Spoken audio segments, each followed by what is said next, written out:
This is gonna have to be one part thinky vlog, one part update vlog, cause I ain't got time! I'm moving in like 8 days to go back to good old Virginia Beach. My homeland, more or less, insofar as I lived in a lot of places there in the past. And I really love Virginia Beach. I know I've talked a lot of shit about it previously, mostly based on both misinformation or a misunderstanding about what other places were like, and on the basis that a lot of my problems with it when I lived there had to do with A, the fact that my family lived way the fuck on the outskirts of the city, and B, that I was a very lonely man and didn't think I'd be able to meet anybody living there. And I didn't meet anybody living there, but I did meet somebody, and it changes things a lot when you've got somebody that you can hang out with in Virginia Beach. So over the last week, May and I went house hunting there. We found a place that we're extremely happy with. I literally could not be happier with the possibilities of this move. And, you know, I'm not going to talk too much about that right now. But, anyway, I wanted to talk about what it's like. I'm thinking about even writing a book. If I make it to 30 successfully, I'm going to write a book called, like, how a millennial dipshit millennial successfly made it to 30. And I want to talk about how one of the things that I think has paralyzed my generation is the overabundance of information that is available to us. And I'm not complaining about this being the case. I'm just saying that it is why it's been so difficult for my generation to move forward. And it's because we recognize how much misinformation exists in the world around us. And it's the difficulty of parsing what parts of common wisdom are worthwhile and what parts are not. So, in general, the mob, the collective intelligence, is going to have a lot of right ideas about how people should live their lives. It's something we've been doing for thousands of years, is persisting as a species, managing to continue to exist and propagate and find ways for people to live their lives successfully enough that they make it all the way into old age, to the point where we have the highest life expectancy of all time, right? So it seems like it should be easy enough to just live your life by the book. Do the same thing your parents did, do the same thing the people around you are doing, and you're gonna have a just fine time. However, as things get more and more complicated, as the world gets more complex, as a lot of the systems that used to work no longer apply to new generations, everybody my age has to question everything. Because if you question half of it and not the other half, it's like, where do you know when to stop questioning things? Where do you find the cutoff of, like, what things that are established are good ideas because and work, and what things are, you know, just misunderstandings of what it means to be human that were at some time appropriate for how to live your life but are no longer, you know? And I'm somebody who struggled with this especially because of the fact that I never really fit in. I never really had a place amid society. I never was somebody who was, you know, learning a lot of the lessons other people were learning or being told, like, what is the right way to live. And so I've had to basically learn things that to a lot of people would be obvious, and I've had to go out and experience it for myself and figure out if those things are correct or not. And the answers are so divergent. There are so many times where something that a lot of people take for granted, I find to be something that's not, you know, worth doing. Whereas other times, I might go, you know, like, oh, well, that sounds fake, and then I go do something different, and then I'm like, okay, I fucked up. I should have listened to the general consensus, you know? But, like, I do think that, like, a bulk of what the majority thinks is probably pretty accurate to how you should live your life if you want to have a happy, successful life, you know? There's a lot of things that you might think that because you're an outsider you can do things differently, only to realize that, you know, there's a lot more normal shit that you should be a part of, you know? And I realize I'm being extremely vague, and this is why I eventually want to write a book about it, because I literally have to go by piece by piece, example by example, to break down like what things I have found work that are outside normal expectations and what things don't work outside normal expectations, or what parts of normal expectations have been surprisingly a good thing for me to participate in.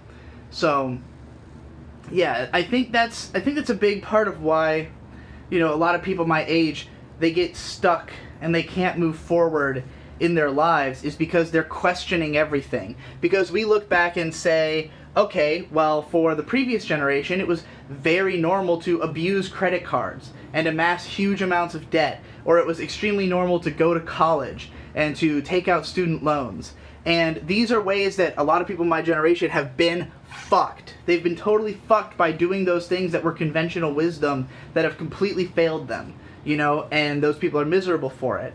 But then there's other things, like, for instance, I think most people my age are terrified of buying a house. Most of us don't buy property.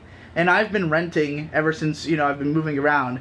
And I'm renting a house again when I go down to Virginia Beach, but I intend to eventually buy one because I've been thinking a lot more about the fact that, A, it's actually cheaper to own a house than it is to rent one. It's just that you have to do all the repairs, but it also means that you control who you're contracting. You don't have a landlord who can dick you over on any of the fixing of everything. They can't hold you accountable for things. You're always accountable, but it just means that you get to make all the decisions about how you go about, fixing it. You can do whatever you want to the house. You can increase the value of the property, and if you live in an area where property values are always increasing, then your house is going to continue to be worth more and more. It's a really good investment. And it's a scary proposition because it just sounds like one of those, adulting, as people call it, types of things. But it's one of those types of adulting that is like, this is a good and tried and true proven formula that once you understand it, you understand why it would benefit you, And so it's stuff like that I look at and I go, okay, this is a state of normalcy I can appreciate. And one of those things, the big one, is kind of staying in the place you're from. And I really didn't expect to be a proponent of this in any way, because I've never felt extremely at home in the places that I lived. I was born in California. I grew up mostly in Virginia. My family moved constantly. I never had a stable relationship with my community or anything like that. I've never had a place where I felt like I was a part of what was going on. But what I eventually realized through moving is that a lot of my expectations about what life is like had to do with the fact that I grew up in Virginia Beach. The expectation, for instance, that you can go somewhere and park there is not something that exists in a place like Boston. You don't just drive to Boston, you don't just drive into the city and park somewhere and go into a place, because it's like $15 to $35 for a couple hours of parking anywhere in Boston. Most people take public transit. Public transit takes an hour and I hate it. I've talked about all this kind of stuff on the 2 Weeks Review, but my expectation of a city, for instance, is that, okay, since there's a huge population density, then it means there would be more variety of things to do. It's actually the opposite, because there is so dense of a population that the most normal things can exist on every single block, instead of having to create something unique to try to bring people to another part of town.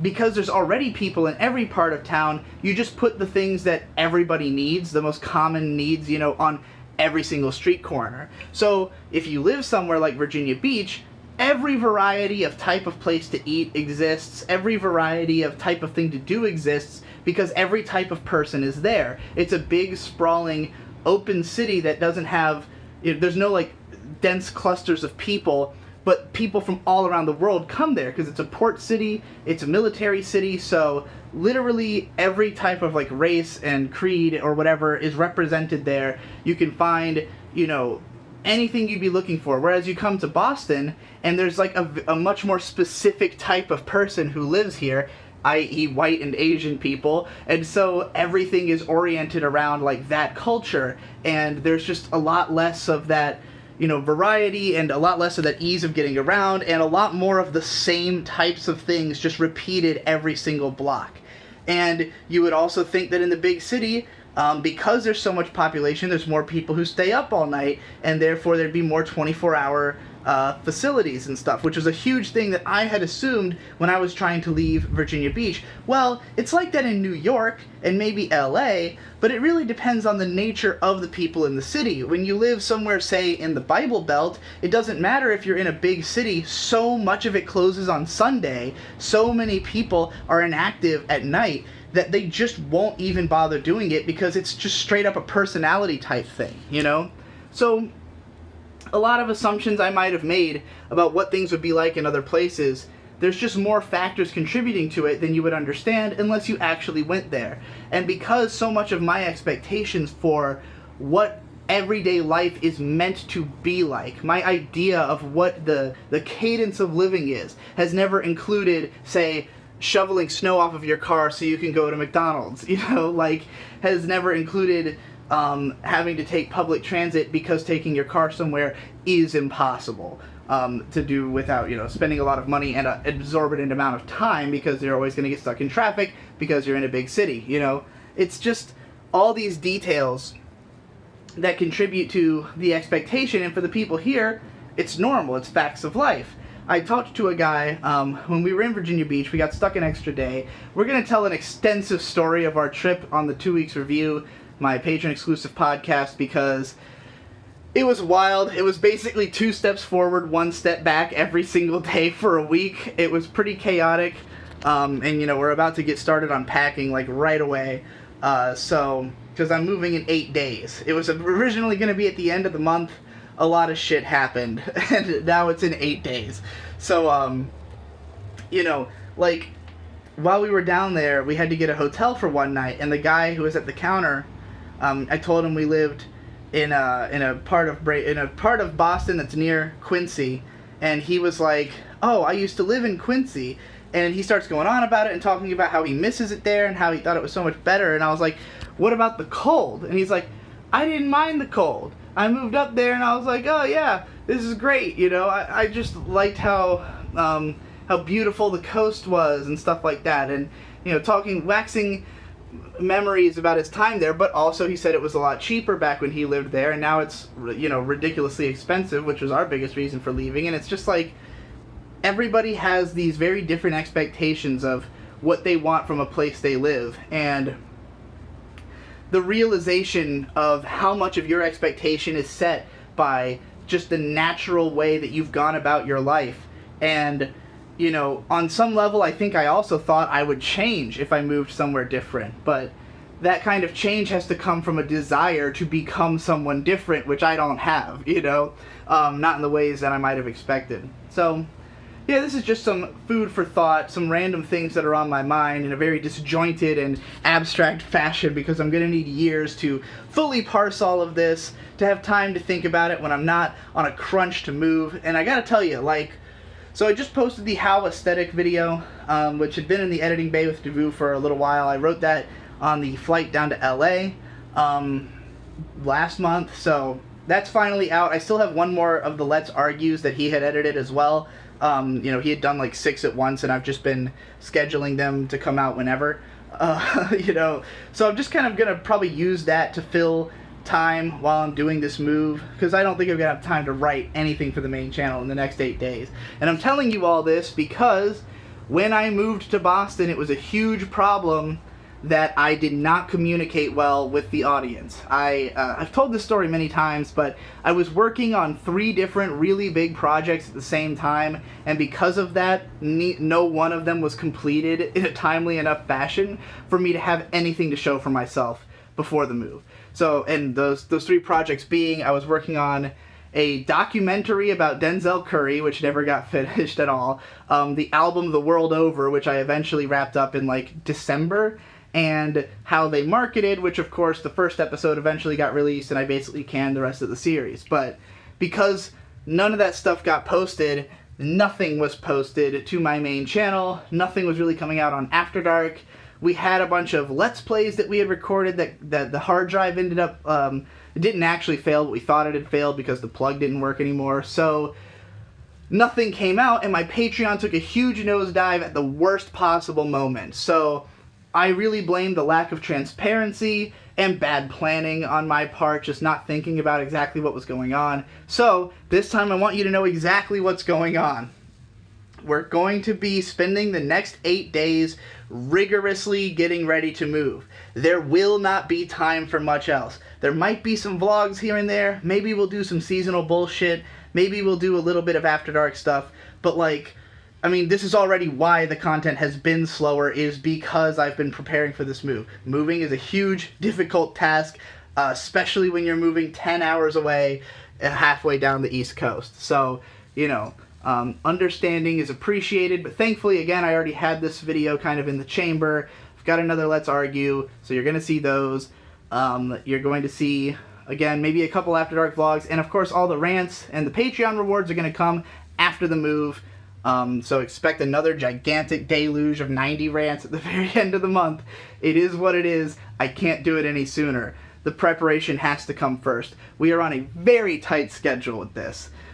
So tight, I didn't even have time to charge my actual camera. I'm filming this on a fucking phone camera. So, yeah, that's about it.